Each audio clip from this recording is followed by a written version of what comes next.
The world is changing. If you imagine going back decades, seeing the first container ships arrive and the change that brought to the shipping industry, blockchain, distributed ledger technology is going to bring the same change, not merely to the financial world, but to the internet and the way in which people interact with each other and do business. Now, it's quite correct that the bank has looked at the risks that go along with any new activity and has decided that, provided a company is within its risk appetite, that it is willing to provide banking services. That's great news, not only for the industry, not only for its growth in Gibraltar, but it shows that the bank, as it has done on previous things, is forward-thinking in terms of its own development. But doesn't that go against what's happening in the UK? A lot of banks are actually rejecting accounts from companies that operate on the blockchain, and they're having to set up operations in countries like Gibraltar, Poland and Bulgaria. Now, let's remember that the UK's regulator, the Financial Conduct Authority, has actually criticised UK banks for failing to be competitive in this sphere.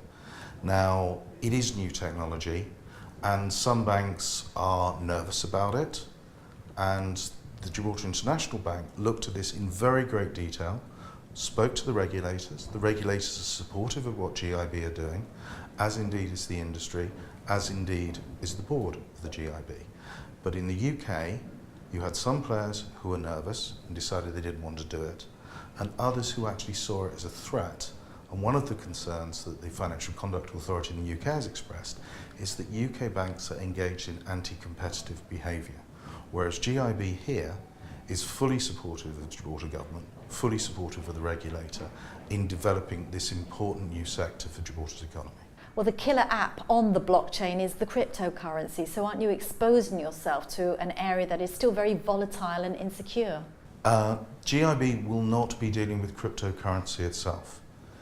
What will happen is those companies that have raised money through initial token offerings, initial coin offerings, will have converted that into sterling normally, possibly euros, and they will be using that in order to develop their blockchain.